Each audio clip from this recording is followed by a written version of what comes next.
बहुत लेकिन इसका आपको पता होना बहुत ज़रूरी है। रिसर्च पेपर जब आप लिखने लगे हैं, मेनली रिसर्च पेपर का मेन स्ट्रक्चर क्या होता है, उसके अंदर ये 8 मेन पार्ट्स होते हैं।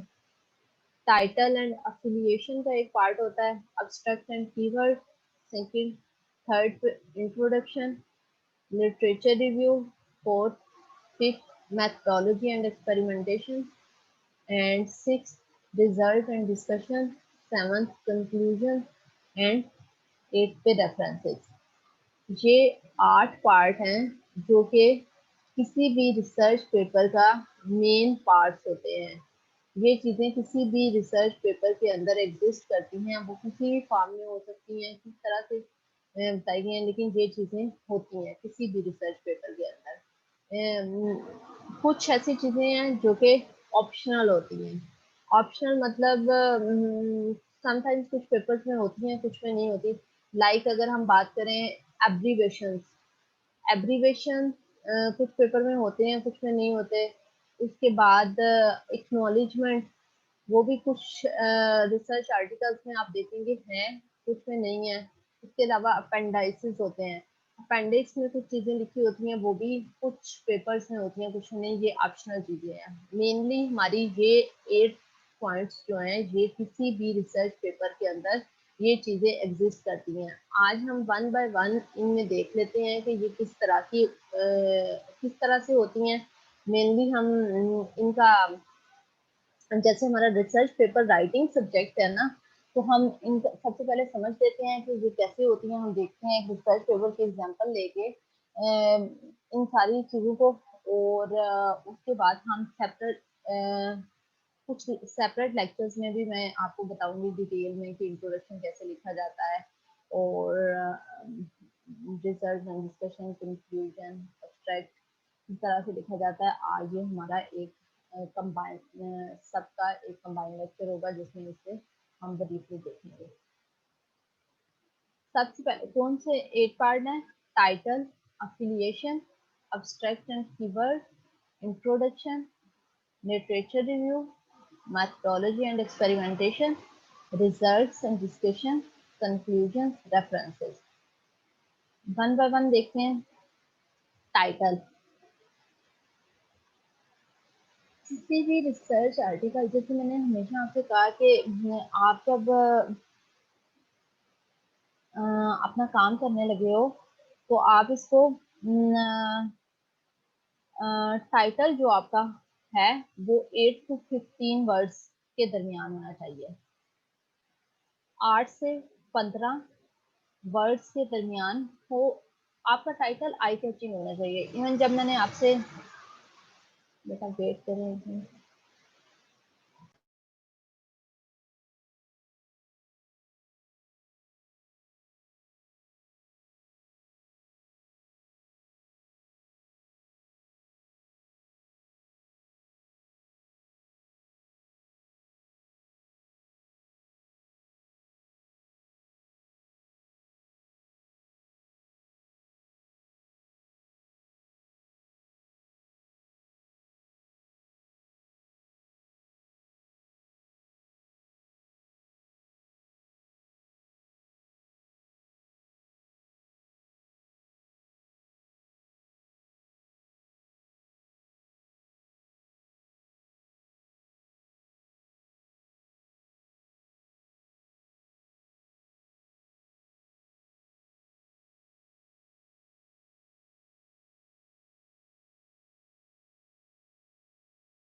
अदील।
जी बेटा। मैंने आपसे कहा है हमेशा कि टाइटल जो आपका आप मुझे असाइनमेंट सबमिट करवाएं या कोई भी रिसर्च टास्क सबमिट करवाएं तो आपने टाइटल आई कैचिंग और एक वो सेंटेंस की फॉर्म में नहीं होता है, एक फ्रेज की फॉर्म में होता है और वो बहुत लेंथी नहीं होना चाहिए और इस तरह से होना चाहिए कि वो लोगों को इंटरेस्टिंग होना चाहिए कि लोगों को अपनी तरफ अट्रैक्ट कर रहा हो, लोग के इंटरेस्ट डेवलप हो रही हो, लोग देखना चाहें कि इसके अंदर क्या लिखा होगा, तो आप इस तरह का टाइटल देते हैं। यहाँ पे कुछ पॉइंट्स लिखे हुए हैं। एक तो क्या है, 5 पॉइंट्स स्ट्रेटजी आपने यूज करनी है।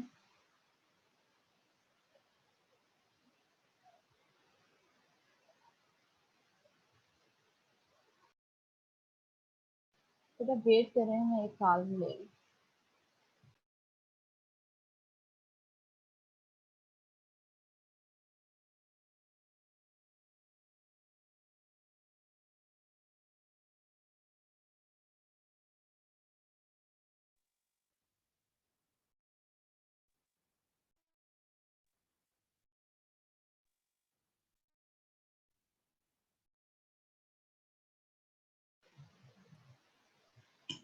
ओके।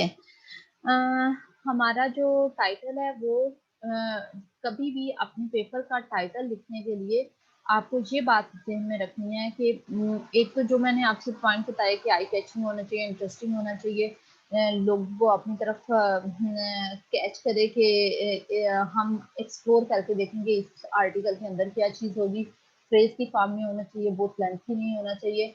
यहाँ पे ये 5, जब भी आप टाइटल लिखने लगे हैं तो आपने ये 5 पॉइंट्स अपने माइंड में रखने हैं कि वो लिमिटेड टू 8 to 15 वर्ड्स होते हैं।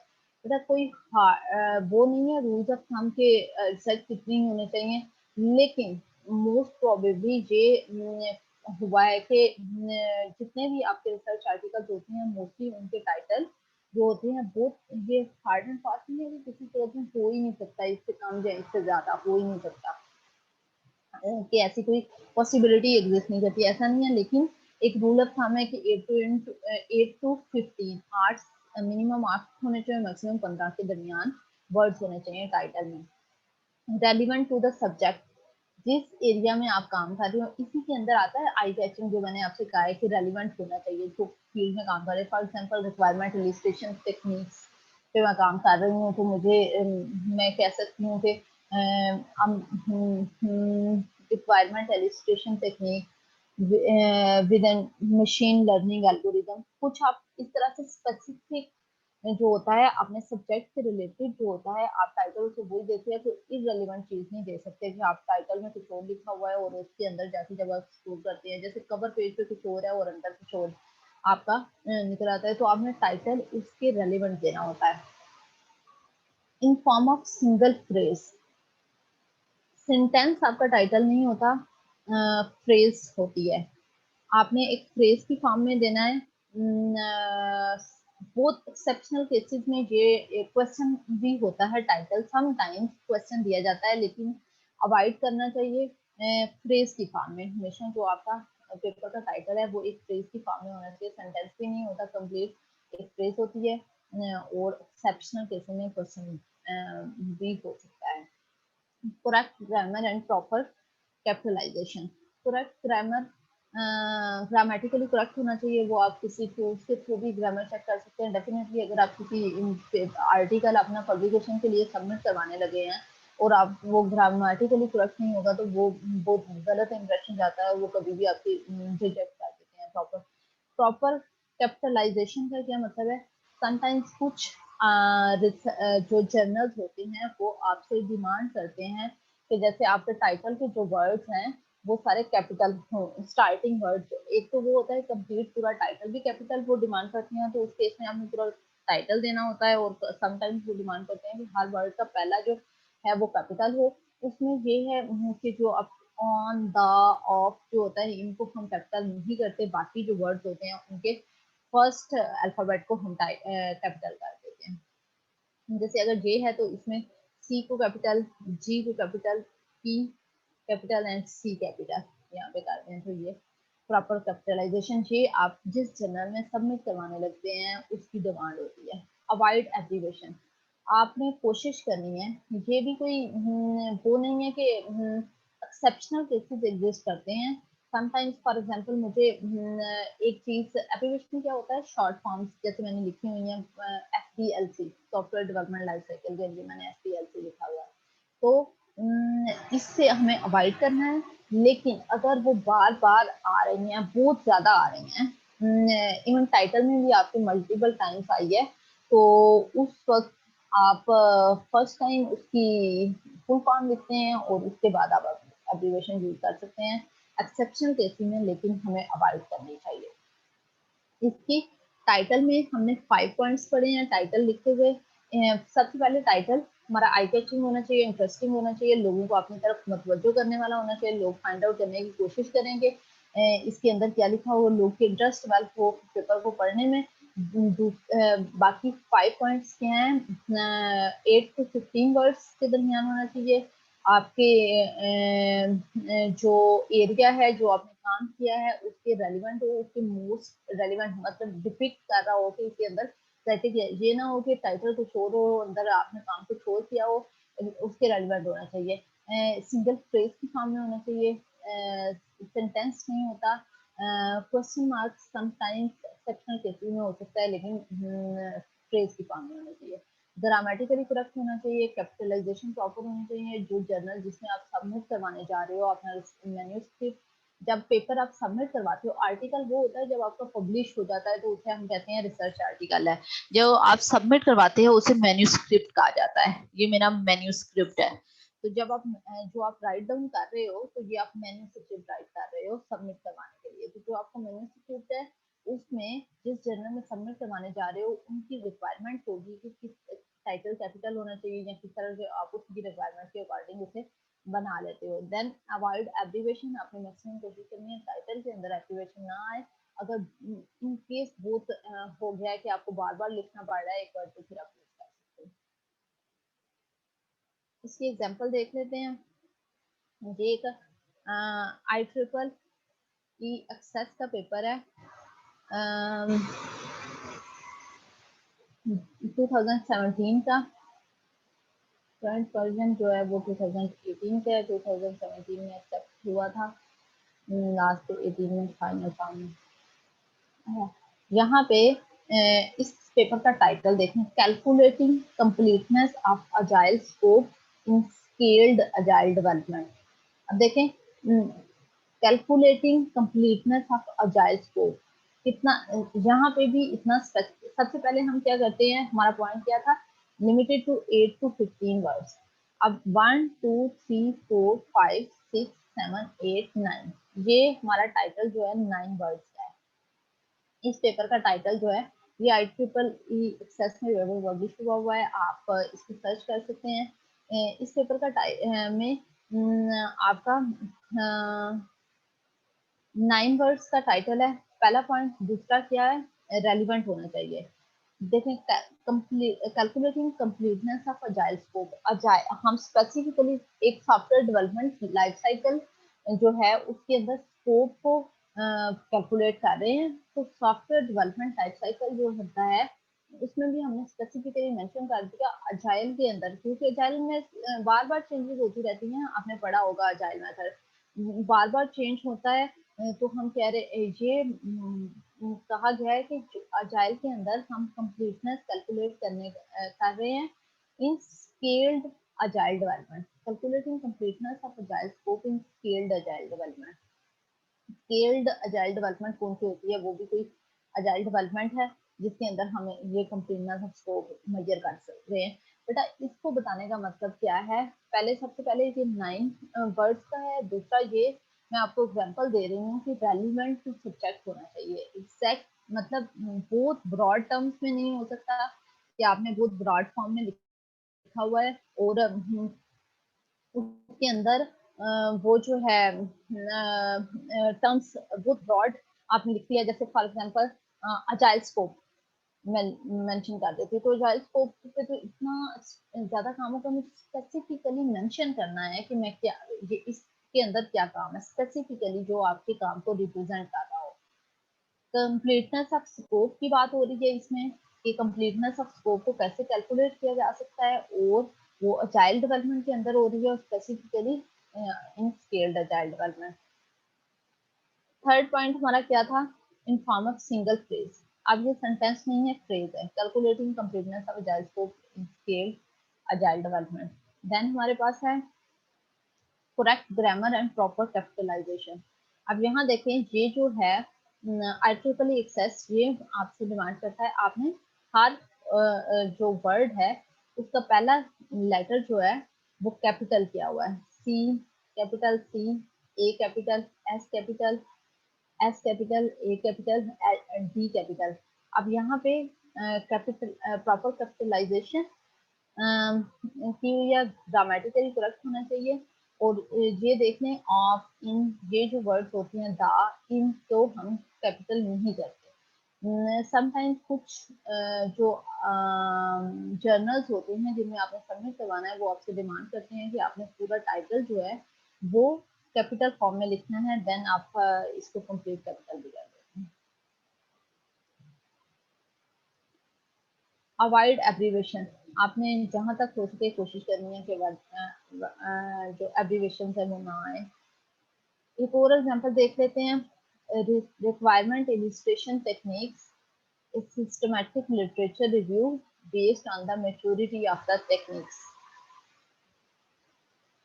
ये IET सॉफ्टवेयर, ये रिसर्च आर्टिकल है जो कि IET सॉफ्टवेयर के अंदर पब्लिश हुआ है। रिक्वायरमेंट इलस्ट्रेशन टेक्निक्स, इलस्ट्रेशन की टेक्निक्स हैं सिस्टमैटिक। सबसे पहले देखते हैं 8 to 15 वर्ड्स, 1 2 3 4 5 6 7 8 9 10 11 12 13 14। इस टाइटल के 14 वर्ड्स हैं, रेलिवेंट होना चाहिए। Requirement illustration techniques, systematic literature review based on the maturity of technique. यहाँ से पता चल रहा है कि इलस्ट्रेशन टेक्निक के ऊपर आपने एक लिटरेचर रिव्यू किया है, और लिटरेचर रिव्यू भी स्पेसिफिक टाइप का किया है जो कि सिस्टमैटिक लिटरेचर रिव्यू है, SLR इसको बोला जाता है, सिस्टमैटिक लिटरेचर रिव्यू। और बेस किसकी बेस पे किया है, मैच्योरिटी ऑफ टेक्निक, टेक्निक जैसे मैच्योर होती हैं उसकी बेस पे आपने किया। अब यहाँ पे आप ये देख के फाइंड आउट कर देते हैं कि मैच्योरिटी ऑफ टेक्निक्स की यहाँ से आपको पता चल जाता है कि रेलिवेंट होना चाहिए आपका।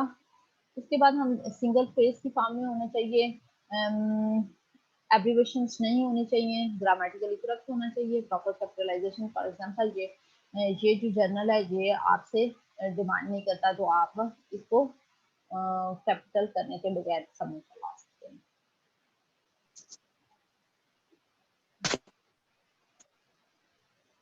जहां तक हमारा टाइटल हो गया, बेटा समझ आ रही है चीजों की, कोई इशू तो नहीं है? No ma'am. अच्छा, उसके बाद हमारे पास आता है, हम क्या देख रहे हैं कि इसके कौन कौन से पार्ट हैं एक रिसर्च आर्टिकल के। हमने देखा टाइटल, अब हम देखते हैं अफिलिएशन।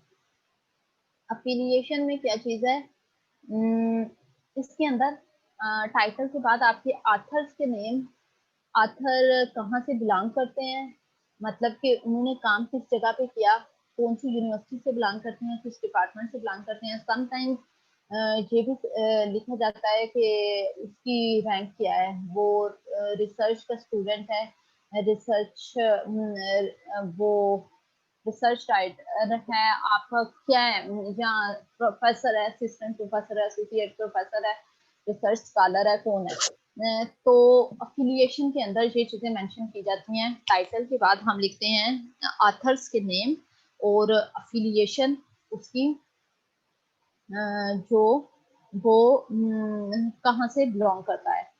तो इसकी एग्जांपल में देख लेते हैं, इन्हीं पेपर की एग्जांपल हम लेते हैं। यहाँ पे ये देखें, ये ऑथर्स के नेम मेंशन किए हुए हैं, और ऑथर्स के नेम के बाद ये वन वन इनके ऊपर जो मेंशन हुआ है, इसमें ही बताया हुआ है कि वन, जहाँ जहाँ वन लिखा हुआ है ऊपर स्क्रिप्ट में, वहाँ पे ये सारे वन वाले जो हैं वो department of computer science, council institute of information technology Islamabad से बिलोंग करते हैं।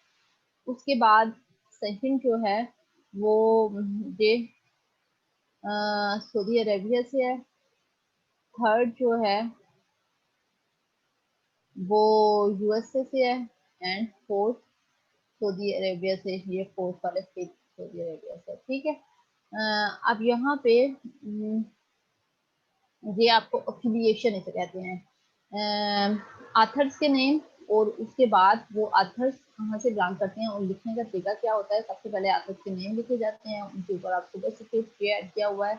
अब ये है फॉर एग्जांपल, ये भी कॉन्सेप्ट से बिलोंग करता है, ये भी कॉन्सेप्ट से बिलोंग करता है, ये भी कॉन्सेप्ट से है और ये भी कॉन्सेप्ट से है। अब सबको बजाय इसके वन बाय वन हम लिखे, हम इनके ऊपर सबके वन लिखा और वन वाले जो हैं वो ये कॉन्सेप्ट इस्लामाबाद से बिलोंग करते हैं। जो टू वाले हैं वो सऊदी अरेबिया से बिलोंग करते हैं और जो थर्ड वाला है वो यूएसए से है और फोर्थ जो है वो फिर ये तो, अगर इन दोनों का सेम इंस्टीट्यूट होता तो फिर हम इसे एक में ही लिख सकते थे। अब इनका ये कंट्री सेम है लेकिन इसका institute college of computer and information science है और ये इंडस्ट्रियल इंजीनियरिंग डिपार्टमेंट है। ये इन सब का कंबाइन वर्क है आर्थर लिस्ट में। अब आर्थर में भी आप देखें तो जो फर्स्ट आर्थर होता है 70% कंट्रीब्यूशन उसकी होती है और बाकी जो ऑथर्स होते हैं 30% कंट्रीब्यूशन उनकी होती है। अगर आप कोई काम खुद कर रहे हैं तो आपने हमेशा लाइफ में ये याद रखना है, अगर आपने मेनली काम खुद किया है, सारा काम आपने किया है, तो आप फर्स्ट ऑथर होने चाहिए। फर्स्ट ऑथर की कंसीडर होती है ज्यादा कंट्रीब्यूशन जो है वो फर्स्ट ऑथर की कंसीडर होती है। फर्स्ट ऑथर की 70% कंट्रीब्यूशन होती है और बाकी जो सारे हैं वो 30% है। फॉर एग्जाम्पल, अगर कोई काम आप कर रहे हो तो आपने एज फाइनल ईयर प्रोजेक्ट में एक रिसर्च आर्टिकल लिखा है, तो रिसर्च आर्टिकल का फर्स्ट ऑथर आप होगे अगर मेनली काम आपने किया है, और सेकंड ऑथर में आपका सुपरवाइजर होगा जिसने आपसे काम करवाया। उसके बाद सो आना आपने किसी ने से हेल्प ली है, जो भी लोग थे वो इसमें कंट्रीब्यूशन उनकी ऐड हो जाती है। इसमें भी देख लेते हैं सेम उसी तरह, यहाँ पे ये आथर है, 3 आथर है और ये फर्स्ट ये सारे एक ही जगह से बिलोंग करते हैं और उनका इंटरेस्ट ये वाला जो पार्ट है ये एफिलिएशन में आता है। ठीक हो गया, हमने टाइटल और एफिलिएशन देख लिया। टाइटल का आपको कुछ पॉइंट्स समझ आ गए कैसे मेंशन करना है, फिर ये आथर्स के नाम के ऊपर 1-1 क्यों लिखा हुआ है? ये इनके नीचे नाम उनका पे ये जो 1-1 बेटा क्यों लिखा हुआ थी? बेटा मैंने आपको मतलब ये बताया है कि उसके बाद हम उनकी आपने एड्रेस भी देना होता है। फॉर एग्जांपल अफिलिएशन, आप कहाँ से बिलोंग करते हो, ये काम आपने कहाँ पे किया है।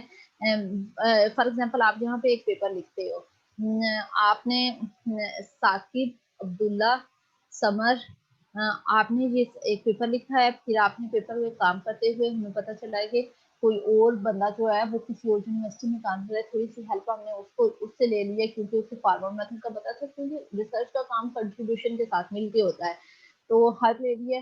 अब कोई एक बंदा समर वो कॉन्सेप्ट का है और वो वहां पे काम कर रहा है, थोड़ी सी हेल्प आपने उससे ली है। उसके अलावा आप जो नाम लिखते हो तो आपने क्या करना है, वन आपके नाम के ऊपर वन आएगा, समर के नाम पे वन आएगा, अली के नाम पे वन आ गया है। अब ये वन जो है फिर हम नीचे लिखेंगे department of computer science, university of management and technology Sialkot. Then आगे जो टू होगा वो आपका सुपरवाइजर होगा और सुपरवाइजर का नाम और उसकी वो कहाँ से बिलोंग करता है। फिर थर्ड पे वो एक जो समर आपने जिससे हेल्प की थी उसका आथर का नाम है, उस तीन उस पे लिख के सुपर स्क्रिप्ट हम जो डालते हैं, इसका मतलब ये है कि ये वन वाले सारे जो है वो यहाँ से बिलोंग करते हैं। जैसे पीछे में हम देखें ये वन वन और ये वन और ये वन, तो ये चार लोग जो हैं ये कॉन्सेप्ट से बिलोंग करते हैं, department of computer science, concept institute of information technology. उसके बाद हम टू देखते हैं, टू जो है वो यहाँ से बिलोंग करती है। थर्ड जो है वो यहाँ से कंप्यूटर साइंस डिपार्टमेंट इस यूनिवर्सिटी से और यूएसए से बिलोंग करता है। और फोर्थ जो है वो अरेबिया से बिलोंग करता है और इस डिपार्टमेंट से इंडस्ट्रियल इंजीनियरिंग डिपार्टमेंट का बंदा है। ये अफिलिएशन का मतलब क्या है, आप उनके नाम लिखते हो ऑथर्स के, और वो ऑथर कहाँ से बिलोंग करते हैं, किस डिपार्टमेंट से। समटाइम्स ओकेजनली इसमें उनकी डेजिग्नेशन भी लिखी जाती है, लेकिन मोस्ट ऑफ द टाइम सिर्फ डिपार्टमेंट का नाम, यूनिवर्सिटी का नाम और कंट्री का नाम होता है। ठीक है, क्या मैम, वन के ठीक है। वन के समझ आ रही है। Yes ma'am. अच्छा, टाइटल भी हो गया हमारा, अफिलिएशन भी हो गई। ये पार्ट समझ आ गई है कि इतना हिस्सा जो है एक पेपर का, ये वाला हिस्सा आपको समझ आ गई है कि ये इसके लिए तक क्या होता है। टाइटल किस तरह का होना चाहिए, इससे कुछ पॉइंट साथ में पढ़े हैं, और ये एफिलिएशन है कैसे लिखते हैं।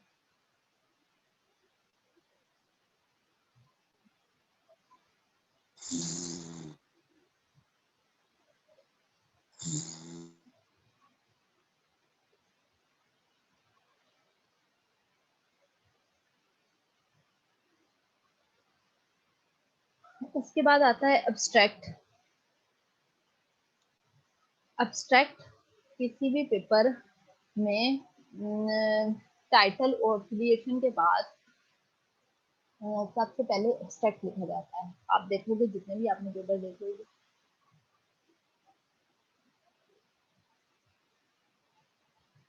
उसमें एब्स्ट्रैक्ट होता है। अब एब्स्ट्रैक्ट का क्या है, आपने कुछ एब्स्ट्रैक्ट के अंदर क्या करना है, मेनली क्या होता है ये, अगर मैं वर्ड्स की फॉर्म में बताऊं तो आपको मैक्सिमम 300 वर्ड्स होने चाहिए मैक्सिमम।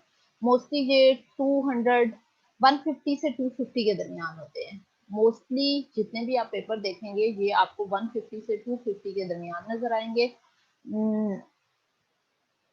मैक्सिमम 300 तक होने चाहिए, इससे ज्यादा नहीं होना चाहिए एब्स्ट्रैक्ट। एब्स्ट्रैक्ट के अंदर क्या चीजें नहीं होती, सबसे पहले ये देख लेते हैं एब्स्ट्रैक्ट देखने से पहले कि कैसे क्या क्या होना चाहिए, लेकिन हम ये देख लेते हैं पहले कि क्या चीजें नहीं होती एब्स्ट्रैक्ट के अंदर। एब्स्ट्रैक्ट के अंदर आप कभी रेफरेंस ऐड नहीं करते। एब्स्ट्रैक्ट के अंदर कभी कोई फिगर, कोई टेबल या कोई चार्ट आप ऐड नहीं करते। इसके अलावा कोई भी एब्रीवेशन जो होती है वो एब्स्ट्रैक्ट के अंदर ऐड नहीं करते। जैसे मैंने पहले आपको बताया टाइटल की फॉर्म में भी, अभी भी अगर कोई ऐसी चीज है, for example software development life cycle है, अब वो बार बार वर्ड आ रहा है एसपीएलसी, तो आपने अगर 10 से 12 दफा वो चीज यूज करनी है तो उस केस में एक्सेप्शनल केसेस एग्जिस्ट करते हैं, देन आप यूज कर सकते हो एप्लीकेशन। ये कुछ कि ये चीजें एब्स्ट्रैक्ट के अंदर नहीं, एब्स्ट्रैक्ट के अंदर रेफरेंस नहीं ऐड करना, फिगर नहीं होती, टेबल नहीं होता, चार्ट नहीं होते, और एब्रीवेशन कोशिश की जाती है अवॉइड करने से। अगर एक वर्ड 2 दफा यूज हो रहा है तो पहले हम उसे डिफाइन करके फिर एब्रीवेशन उससे यूज कर लेते हैं। अब एब्स्ट्रैक्ट के मेन 4 पार्ट्स होते हैं किसी भी पेपर के एब्स्ट्रैक्ट के। जब आप पेपर लिखने लगे हैं तो पहले आपका पेपर समझना आपको जरूरी है, इसलिए मैं आपको एक आर्टिकल से ये चीजें सारी समझा रही हूँ। जब आप अपना आर्टिकल जो होगा वो हमारा पब्लिश हो जाएगा, हम जो सबमिट करवाएंगे एक जर्नल के अंदर वो मैन्यूस्क्रिप्ट होता है। जब आप अपना मैन्यूस्क्रिप्ट तैयार करने लगे हो तो आपको ये पॉइंट्स क्लियर है। अब किसी एब्स्ट्रैक्ट के अंदर में 4 पार्ट्स होते हैं, importance and introduction, method, results and implication.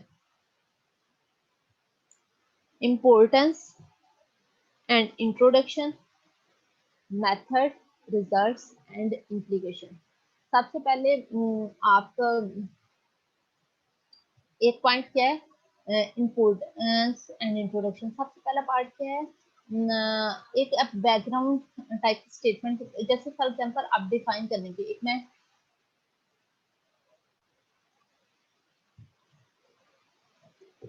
जैसे अगर मैं बात करती हूँ अजाइल डेवलपमेंट के ऊपर, हम रिक्वायरमेंट इलिस्ट्रेशन टेक्निक्स की बात कर रहे हैं, तो हम बताएंगे रिक्वायरमेंट इलिस्ट्रेशन जो होती है उसके, अगर हम उसकी कोई टेक्निक, उसके कोई इश्यूज की बात कर रहे हैं तो पहले हम बैकग्राउंड थोड़ा सा एक स्टेटमेंट दे देंगे, इंट्रोडक्शन सा टॉपिक का दे देंगे, एक सेंटेंस, मैक्सिमम 2 सेंटेंस आप उसमें लिख देते हैं। एक वो डिपेंड करता है, मोस्टली इसको थोड़ा ही लिखना चाहिए, एक सेंटेंस भी एनफ होता है, या 2 सेंटेंस आप लिख सकते हो, 2 भी लिख सकते हैं।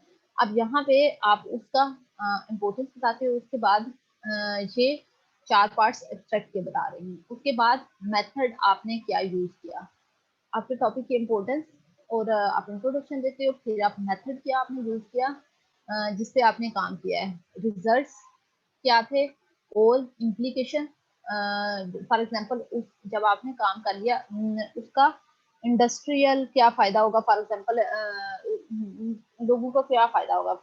एक मैं कहती हूँ कि आपने एक इलिस्ट्रेशन की टेक्निक दी है पेपर के अंदर, और वो उस पेपर की वजह से कौन सी ऑडियंस अफेक्ट होगी, उनको उसका क्या फायदा होगा, कैसे रिक्वायरमेंट इलिसिट कर सकेंगे उसकी वजह से, क्या सोसाइटी में पॉजिटिव क्या चीज आएगी, इम्प्लीकेशन में हम एक पॉइंट क्लियर करते हैं।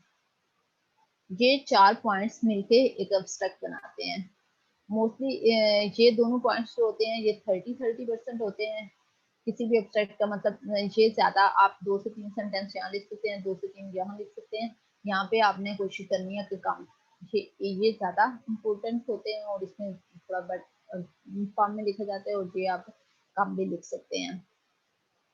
ये आपने जो मेथड फॉलो किया होता है, जैसे आपने रिक्वायरमेंट इलिस्ट्रेशन टेक्निक्स पे एक लिटरेचर, सिस्टमैटिक लिटरेचर रिव्यू किया हुआ है, तो आपने कौन सा मेथड फॉलो किया है, आपने सिस्टमैटिक लिटरेचर रिव्यू का मेथड फॉलो करते हुए एक रिव्यू आर्टिकल लिखा है, और उसके रिजल्ट्स क्या आए हैं। फॉर एग्जांपल कि ये टेक्निक्स एग्जिस्ट करती हैं, उसके अंदर रिक्वायरमेंट इलिस्ट्रेशन की ये टेक्निक एग्जिस्ट करती हैं 2011 से 2000, या उनके अंदर क्या इश्यूज पाई जाती हैं। आपने उन सारे पेपर्स को पढ़ने के बाद जो फाइंड आउट किया, आप अपनी फाइंडिंग्स, रिजल्ट, मेन रिजल्ट जो होते हैं वो लिखते हैं, यहाँ पे जो ज्यादा प्रोमिनेंट रिजल्ट होते हैं बाद में हम इन्हें डिटेल में भी मेंशन करते हैं। और इंटीग्रेशन, ये आपका 4 पार्ट्स हैं एब्स्ट्रैक्ट के। इसकी एग्जांपल देख लेते हैं। ये जो हमारा पेपर था, calculating completeness of agile scope in scaled agile development, इसी का एब्स्ट्रैक्ट हमने यहाँ पे मेंशन दिखाया है। अब मैंने आपसे कहा था कि 150 से 250 के दरमियान होने चाहिए। समटाइम्स आप ये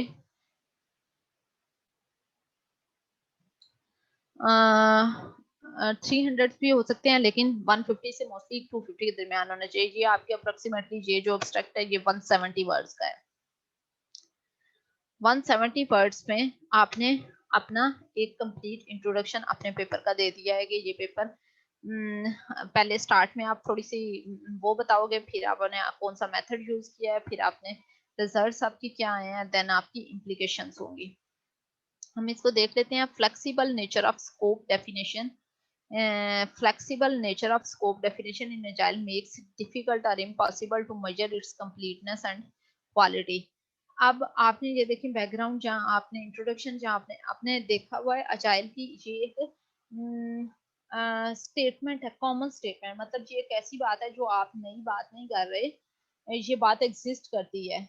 अजाइल का स्कोप जो होता है फ्लेक्सिबल होता है। स्कोप का क्या मतलब है, जो आपको रिक्वायरमेंट्स आ रही हैं, रिक्वायरमेंट बार बार चेंज होती है, स्कोप कम ज्यादा होता रहता है, कम तो नहीं होगा, ज्यादा ही होगा कि ये रिक्वायरमेंट आ गई, ये रिक्वायरमेंट आ गई, तो रिक्वायरमेंट चेंज होती रहती हैं। फ्लेक्सिबल नेचर ऑफ स्कोप, जो स्कोप होता है वो फ्लेक्सिबल होता है। In agile makes it difficult impossible to measure its completeness and quality, इसकी वजह से ये मुश्किल हो जाता है। अब यहाँ पे ये हमने ये स्टेटमेंट दे दी है।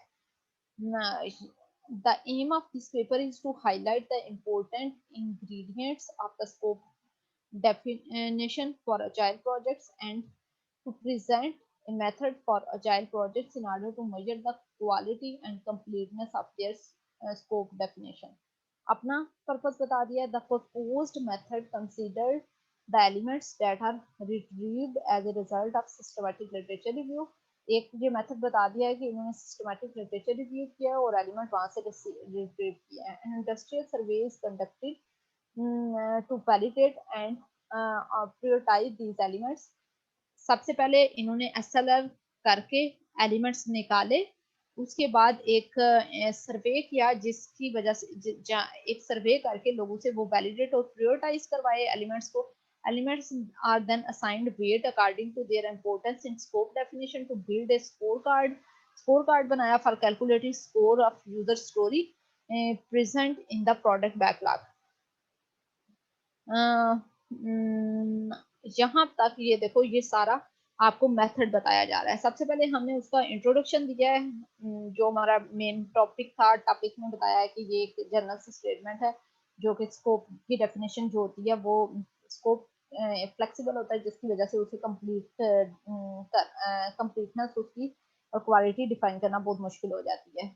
तो हमने इस पेपर में एक मेथड दिया है। अब हमने क्या किस तरह से वो फाइंड आउट किया है, क्या मेथड यूज किया है अपनी रिसर्च में, वो हम बता रहे हैं यहाँ से लेके कि हमने एसएलआर करके कुछ एलिमेंट्स निकाले, उनको वैलिडेट और प्रायोरिटाइज करवाया, सर्वे की इंडस्ट्री में।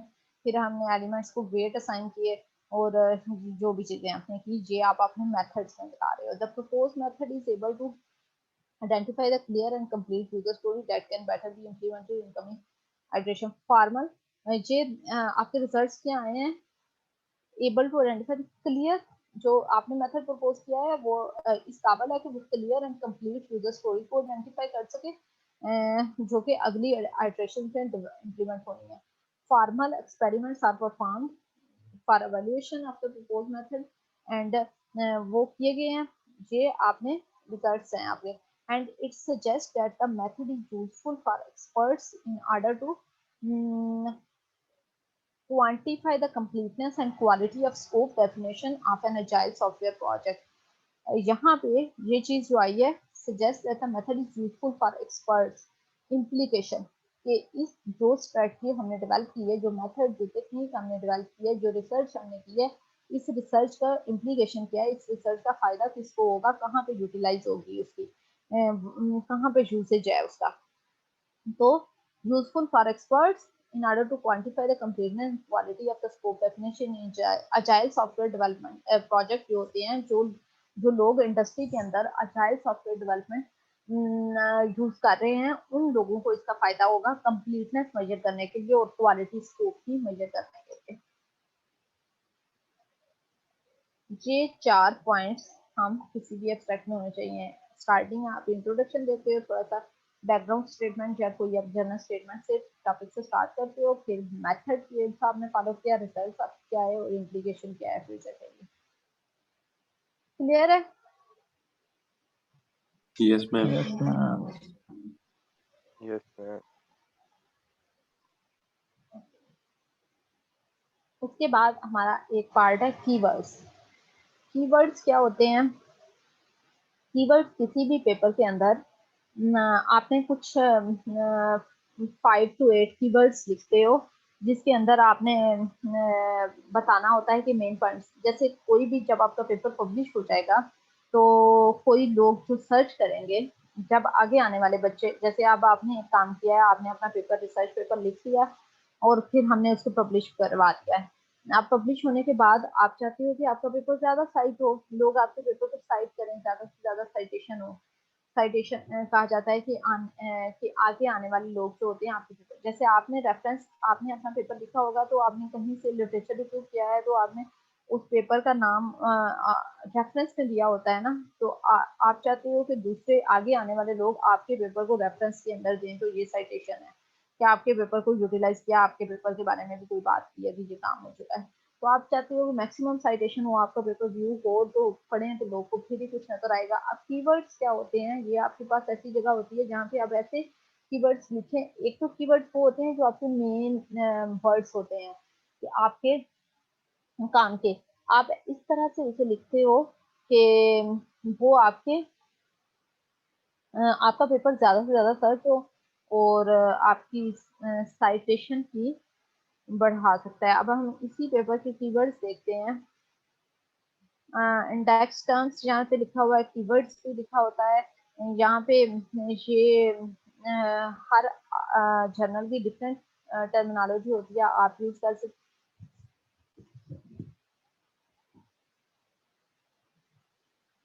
आप देख सकते हैं कि जो आपका जिस जर्नल में आप अपना पेपर सबमिट करवाने जा रहे हो, वो सबसे पहले हमें उसकी गाइडलाइंस पढ़नी होती है सबमिशन से पहले।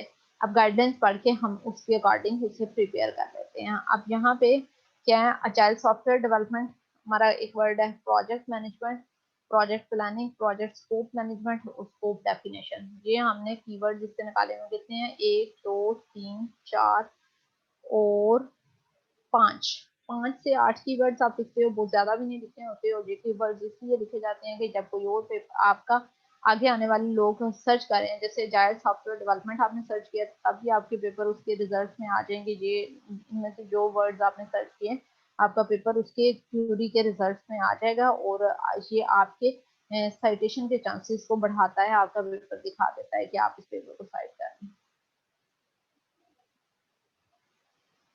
हमारे पास title, affiliation, abstract and keywords हमने देख लिया कि कैसे लिखे जाते हैं। उसके बाद हमारा इंट्रोडक्शन होता है। इंट्रोडक्शन मेनली क्या होता है, आपने अपना टॉपिक इंट्रोड्यूस करवाना है। कुछ पेपर्स के अंदर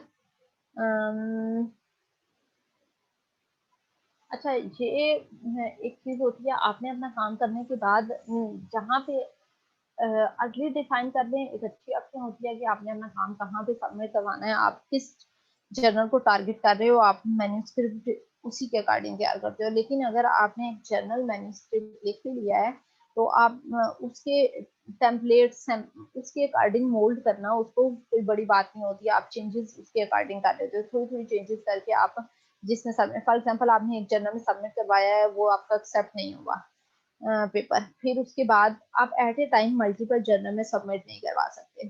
जब आपका पेपर एक्सेप्ट नहीं हुआ, आपको आंसर आ गया है, उसके बाद आप किसी और जर्नल में उसको थोड़ा सा चेंज करके, चेंज नॉट उसके कंटेंट में चेंज नहीं करना, स्टाइल में, मतलब वो आपका कोई और फॉर्मेट मांगता है, वो टेम्पलेट कोई और मांगता है, तो आप उसके अकॉर्डिंग उसे टेम्पलेट चेंज करके उस जर्नल में सबमिट करवा देते हो।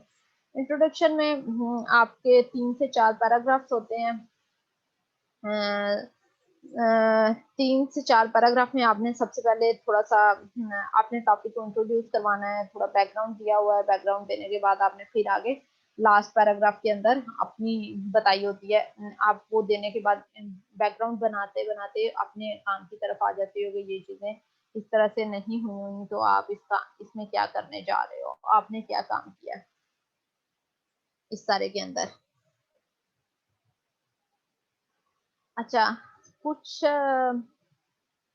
रिसर्च आर्टिकल्स में आप देखेंगे कि जो इंट्रोडक्शन होता है और लिटरेचर रिव्यू जो होता है वो इकट्ठा ही लिखा गया होता है, एक ही होता है, लिटरेचर रिव्यू का सेपरेट पार्ट नहीं होता।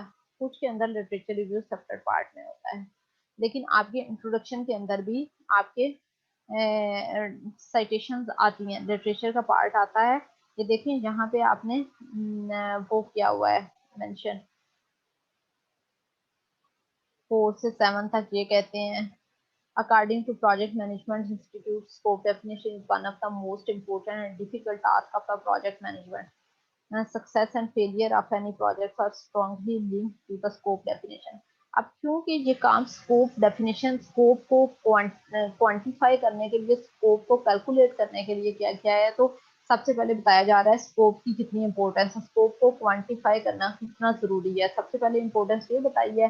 अब फिर उसके बाद स्कोप डेफिनेशन, पहले स्कोप को क्वांटिफाई करना कितना जरूरी है, स्कोप को डेफिनेशन अजाइल के अंदर स्कोप की डेफिनेशन जो है वो मुश्किल है, क्यों मुश्किल है, रीजन दी हुई है, खुद से बताया हुआ है, और फिर कि रिसर्च पेपर्स में कैसे इसके बारे में बात की हुई है, और उसके बाद आप कहेंगे कि आपने ये काम किया है।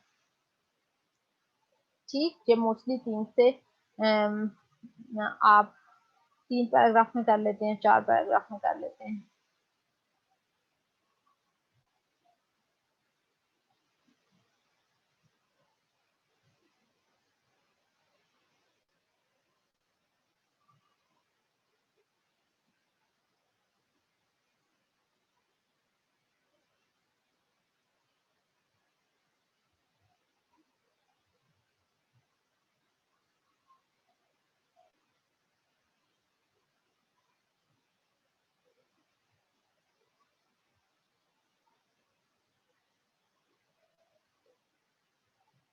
उसके बाद हमारा है लिटरेचर रिव्यू।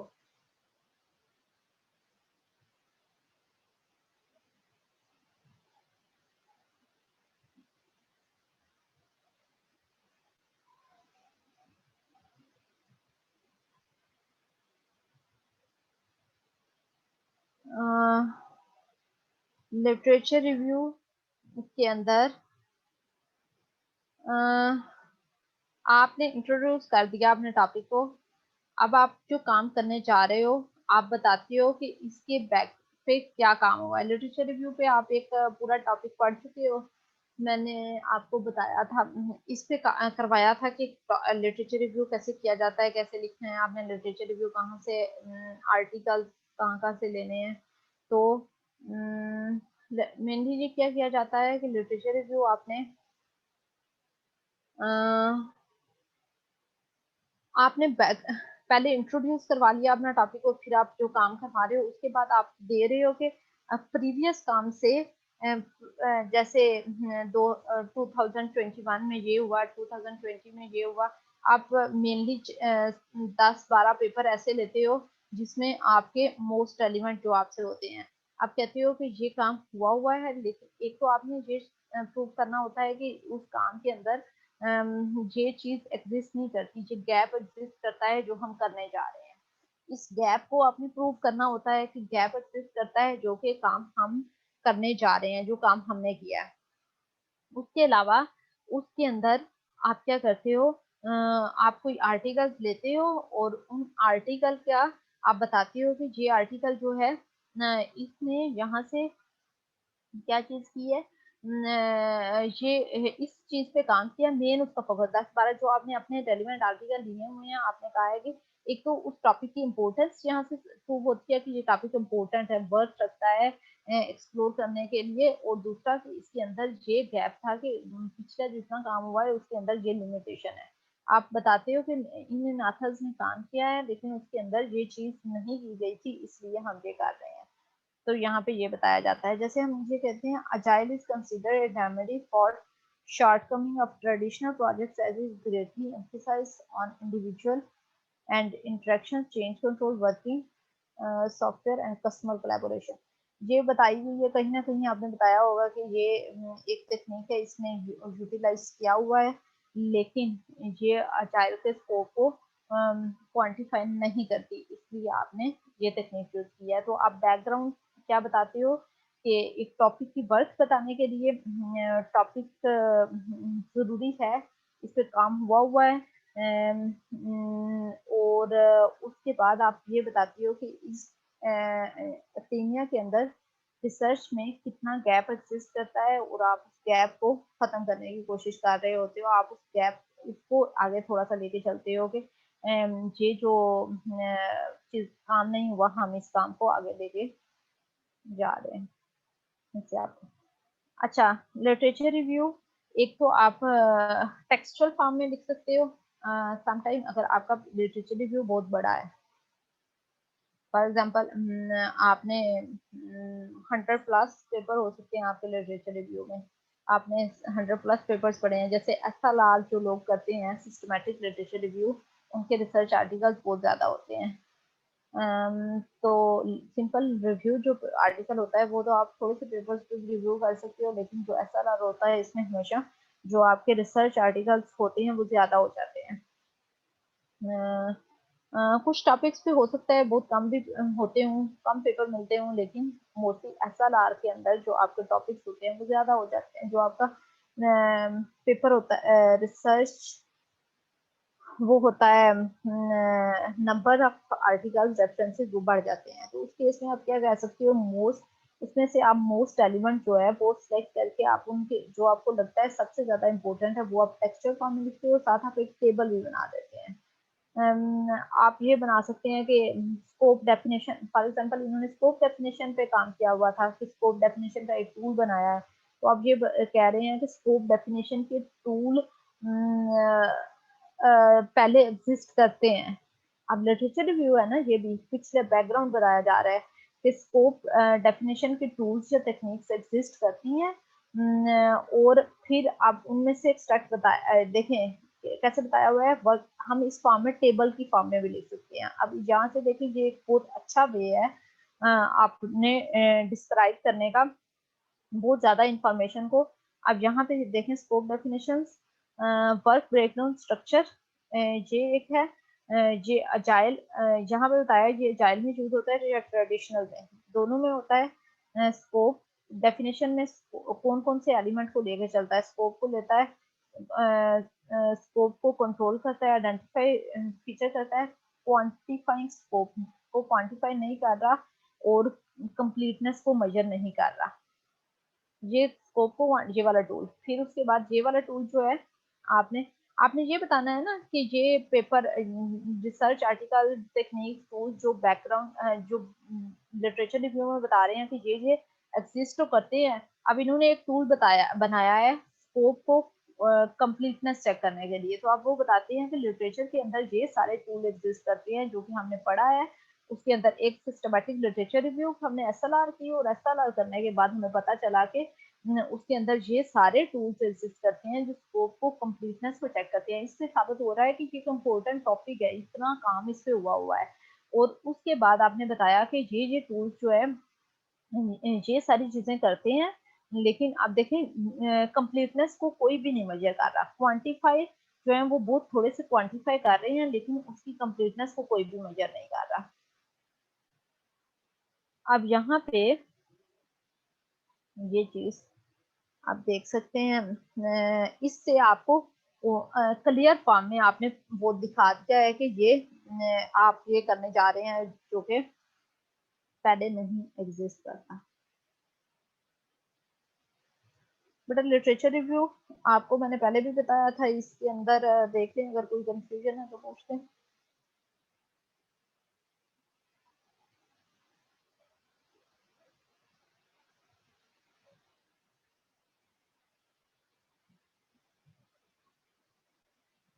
उसके बाद हमारा नेक्स्ट पार्ट आता है मेथोडोलॉजी एंड एक्सपेरिमेंटेशन।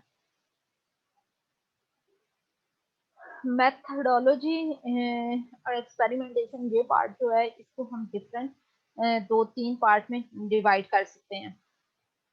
मोस्टली आप पेपर आर्टिकल्स के अंदर जो देखोगे इसको मल्टीपल पार्ट्स के अंदर डिवाइड किया हुआ है। जैसे इस पेपर की अगर हम बात करते हैं तो इसने एसएलआर भी किया हुआ है। एब्स्ट्रैक्ट में आपने पढ़ा था कि एसएलआर करके इसने पॉइंट्स निकाले, फिर इसने इंडस्ट्री सर्वे किया, फिर इसने जो वो है उनकी कंप्लीटनेस को वो टर्म्स फाइंड आउट की कि कंप्लीटनेस को मेजर करने के लिए कौन कौन सी टर्म्स यूज की जा सकती हैं, वो सारी चीजें। तो यहाँ आप एनालिसिस कर सकते हैं। आपने मल्टीपल जो मेथोडोलॉजी है आपने कोई एक्सपेरिमेंट परफॉर्म करके उनकी वेरिफिकेशन किया, तो इस पार्ट को आप मल्टीपल उसमें डिवाइड कर सकते हैं। अब इसी पेपर का हम देखते हैं यहाँ पे। ये देखिए सबसे पहले एब्स्ट्रैक्ट था, इंट्रोडक्शन था, लिटरेचर रिव्यू था, सेकंड पार्ट फर्स्ट इंट्रोडक्शन था, सेकंड लिटरेचर रिव्यू था, थर्ड पार्ट में आपका मेथड आया। अचाइल सॉफ्टवेयर प्रोजेक्ट रेटिंग इंडेक्स, ये उन्होंने वो बताया है कि इन्होंने एसएलआर किया है। एसएलआर करने के लिए मैंने आपसे कहा था सर्च स्ट्रिंग बनाते हैं, सर्च स्ट्रिंग फिर हम उसे डिफरेंट सिस्टमैटिक लिटरेचर रिव्यू के अंदर हम क्यूरी करने के लिए एक स्ट्रिंग बनाते हैं, और स्ट्रिंग को हम डिफरेंट डाटाबेस के अंदर पेस्ट करते हैं, और फिर जो रिजल्ट्स आते हैं उनसे हम पेपर एक्सट्रैक्ट कर देते हैं। अब वो ये चीज हमें पेपर के अंदर मेंशन भी करना होती है। यहाँ पे देख लें आपने सर्च स्ट्रिंग्स बनाई हुई हैं और कौन कौन सी डाटाबेस यूज की है, Google Scholar, science track, Springer, IEEE, ACM, जहाँ से आपने पेपर लिए हैं। और यहाँ पे आपने सर्च स्ट्रिंग क्या यूज किया, देखें सॉफ्टवेयर एंड प्रोजेक्ट और प्रोजेक्ट्स और प्रोडक्ट और प्रोडक्ट्स एंड स्कोप, ये कैसे डिफाइन हुई है। सर्च स्ट्रिंग आपने खुद से बनानी होती है। डिफरेंट कीवर्ड्स आपने पहले सबसे पहले आपने अपना टॉपिक के कीवर्ड्स डिफाइन करने होते हैं। कीवर्ड्स डिफाइन करने के बाद उन कीवर्ड्स के अंदर से आप एंड और ऑपरेटर यूज कर रहे होते हो।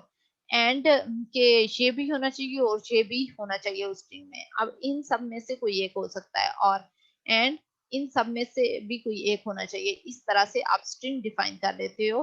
अपने कीवर्ड्स सबसे फर्स्ट स्टेप किया है कि अपने टॉपिक की कीवर्ड्स डिफाइन करो। कीवर्ड्स के अंदर एंड और कीवर्ड्स डिफाइन करने के बाद फिर हम उनके सिनोनिम्स डिफाइन करते हैं। सेकंड स्टेप में सिनोनिम्स डिफाइन करने के बाद हम उनके अंदर एंड और आर ऑपरेटर लगाते हैं। जैसे कीवर्ड्स के दरमियान एंड लगेगा कि ये सब होने चाहिए, और सिनोनिम्स जो आप यूज करोगे आप उनके दरमियान आर लगा देते हो, और ये हमारी एक स्ट्रिंग बन जाती है जिससे हम ये हमारा इस तरह की कोई भी पेपर हमारा रह ना जाए। इस टॉपिक पे हम ये अश्योर करने की कोशिश कर रहे होते हैं।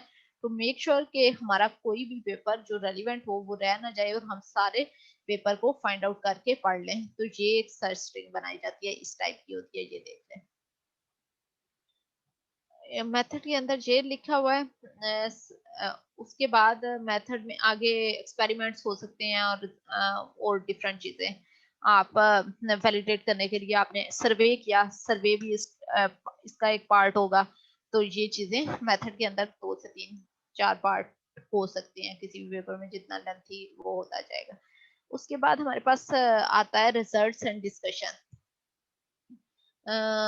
जो आपने मेथड फॉलो किया था, जैसे आपने एसएलआर किया, एसएलआर से आपको कोई रिजल्ट्स मिले, मींस उसकी आउटपुट आई। आउटपुट क्या आई? फॉर एग्जांपल आपने कुछ पॉइंट निकाल लिए कि एसएलआर करने के बाद आपने रिव्यू करके फाइंड आउट किया कि स्कोप की कंप्लीटनेस जो होती है वो इन चीजों से मेजर की जाती है। आपने कुछ फैक्टर्स निकाल लिए, वो फैक्टर्स, ये हमारा एक रिजल्ट आया। उसके बाद हमने कंप्लीटनेस के लिए एक टूल बनाया है। हमने रिजल्ट को वैलिडेट किया है, सर्वे करके वैलिडेट कर लिया वो। और उसके बाद हमने अपनी फिर हमने जो पॉइंट्स निकाले हैं, हमने एक्सपेरिमेंट अपना एक टूल बना लिया। हम कहते हैं कि कंप्लीटनेस को किसी भी अजाइल प्रोजेक्ट की अजाइल के स्कोप को इस तरह से मेजर किया जा सकता है कंप्लीटनेस को। अब फिर हमने उसको मेजर करके देखा। हमने प्रीवियस जो टूल है उसको, जैसे आपको लिटरेचर में दिखाया हुआ है कि बहुत से टूल एग्जिस्ट करते हैं, प्रीवियस टूल जो एग्जिस्ट करते थे उसके साथ कंपैरिजन किया। कंपैरिजन करके हमने अपने रिजल्ट शो करवा दिए। वो ग्राफ की फॉर्म में होते हैं, वो क्वांटिटेटिव, वो नंबर्स की फॉर्म में हो सकते हैं, ग्राफ्स की फॉर्म में हो सकते हैं, वो टेक्सचर फॉर्म में हो सकते हैं, किसी फॉर्म में हो सकते हैं। रिजल्ट्स दिखाए जाते हैं और फिर उन रिजल्ट पे डिस्कशन की जाती है, जो कि आप टेक्सचर फॉर्म में की जाती है। ये हमारा ये रिजल्ट एंड डिस्कशन वाला जो पार्ट है वो एक इम्पोर्टेंट पार्ट होता है किसी भी पेपर का। जैसे आपने ये इस तरह से दिखाया हुआ है, आप ये मेजर कर रहे हैं। उसके अलावा ये इसी पेपर की डिस्कशन रिजल्ट्स थे। उसके अलावा आपने एक्सपेरिमेंट परफॉर्म किया है।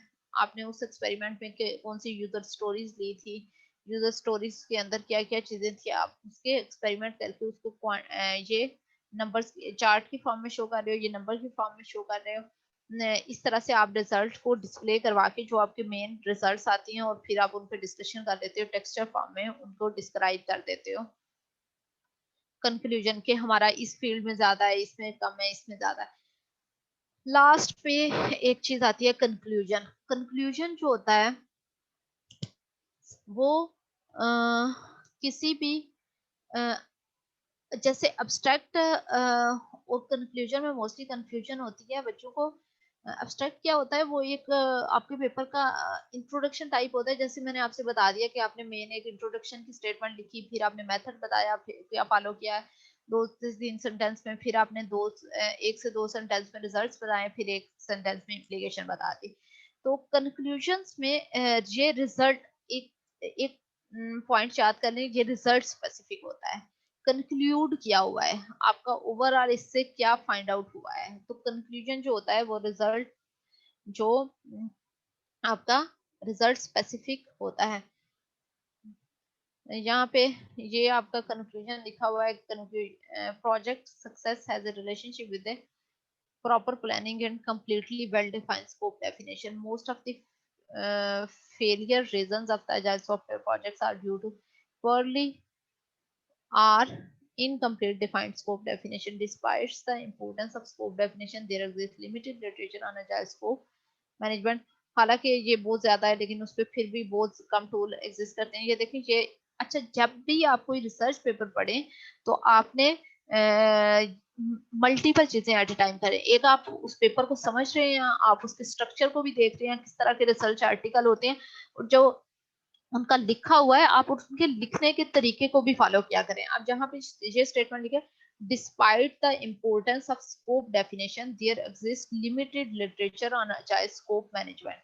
अब यहाँ पे ये देखें, बहुत एक अच्छा सा स्टेटमेंट लिखी हुई है, आप सेम इसी स्टेटमेंट को यूटिलाइज करते हुए आप अपने काम में कर सकते हैं। जैसे स्टार्टिंग, जब आप बिगिनर होते हैं, जब आप स्टार्ट कर रहे हैं तो आप खुद से इतना अच्छा लिखना नहीं आता। जब आप पेपर पढ़ोगे तो आप अच्छा लिखना स्टार्ट कर देते हो, आपको फाउना हो जाती है। यहाँ पे आप इससे देख के कर सकते हो कि डिस्पाइट द इम्पोर्टेंस ऑफ जो भी आपने टॉपिक किया है, लेकिन इस पे ये चीज एग्जिस्ट नहीं करती है, इसलिए आप उस पे काम करने जा रहे हो। उसके बाद हमारा रेफरेंसेस। रेफरेंसेस के अंदर आपने सारे आपने जिन जिन पेपर से चीजें ली हैं वो देने होते हैं। ये हमारे रेफरेंस है, बुक्स हो सकती हैं, पेपर हो सकते हैं, रिसर्च आर्टिकल हो सकते हैं, जर्नल पेपर्स, कॉन्फ्रेंस पेपर्स हो सकते हैं, उनको स्पेसिफिक।